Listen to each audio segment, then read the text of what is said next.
dan Indah yang bertugas pada pagi hari ini. Sebelumnya ini dengan Ibu Rika ya. Iya. Baik Ibu, di sini saya maksud dan tujuan saya di sini saya akan menjelaskan tentang oral trust ya Bu, ataupun ruang pada mulut bayi.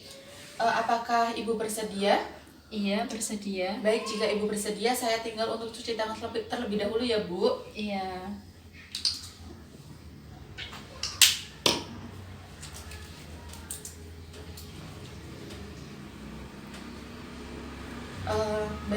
Baik Ibu Rika, yang pertama di sini saya akan menjelaskan tentang pengertian oral trust.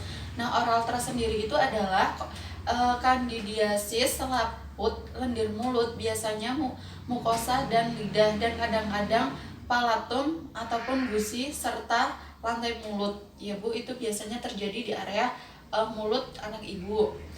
Dan untuk selanjutnya, untuk gejala dari oral trust sendiri yaitu yang pertama, tampak bercak keputihan pada mulut seperti bekas susu yang sulit untuk dihilangkan.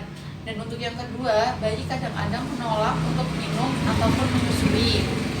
Untuk yang ketiga, mukosa mulut mengelupas.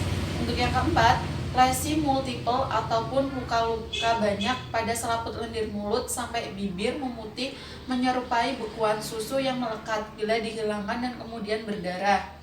Untuk yang kelima, bila terjadi kronis maka terjadi granulomatosa ataupun lesi berbenjol kecil pada area mulut ibu. Maksud saya area mulut anak ibu. Iya. Baik, untuk yang keenam, gejala yang muncul adalah suhu badan tinggi sampai 40 derajat Celcius ya Bu.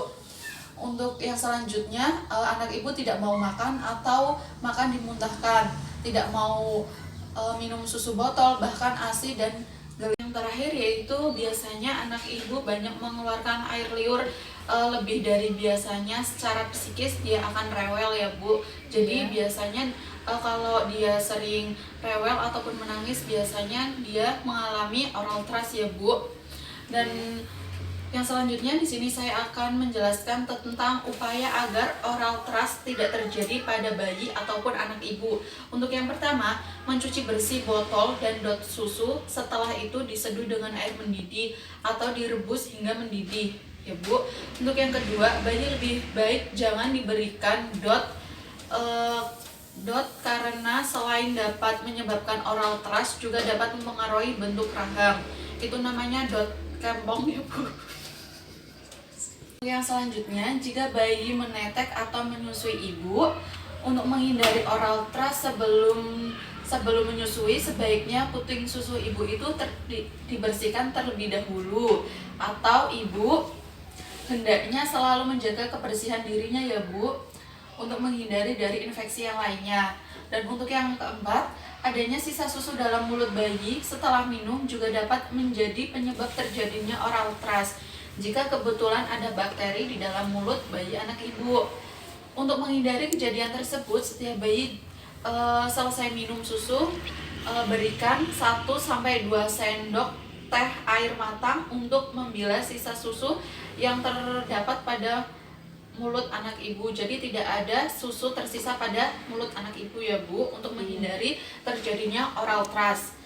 Dan untuk yang selanjutnya saya akan menjelaskan tentang cara merawat oral trust pada bayi. Selanjutnya di sini saya akan menjelaskan tentang cara merawat oral trust pada bayi, yaitu yang pertama dengan cara mencuci tangan, yang kedua membersihkan terlebih dahulu dengan jari yang dibungkus kain bersih yang telah dibasahi dengan larutan garam. Yang ketiga, mengolesi mulut dengan Gentian Violet.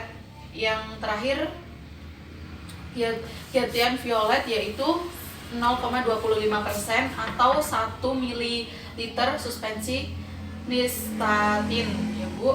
Untuk yang terakhir yaitu membuang kain sehabis dipakai. Baik, yang selanjutnya saya akan menjelaskan bila anak ibu mengalami oral trust yang lebih parah dari apa yang tadi saya jelaskan, sebaiknya anak ibu dibawa ke fasilitas kesehatan untuk mendapatkan perawatan selanjutnya ya Bu. Nah, dari semua penjelasan yang saya tadi jelaskan, apakah ada pertanyaan Bu? Sudah, tidak ada Bu. Baik, jika tidak ada, saya mau mengevaluasi dari semua yang tadi saya jelaskan ya Bu. Iya. Untuk pengertian dari oral trust sendiri itu apa Bu? Kembali mana aku nggak ngerti. Muncul ruam pada mulut kayak putih-putih di bibir dan lidah ya Bu. Oh iya benar sekali. Nanti jika gejalanya anak ibu rewel terus ataupun mengeluarkan air liur yang berlebihan, itu bisa langsung dibawa ke fasilitas kesehatan untuk mendapatkan perawatan ya Bu. Iya. Baik, jika sudah tidak ada pertanyaan, terima kasih atas waktunya Bu. Selamat Iya, pagi. Pagi.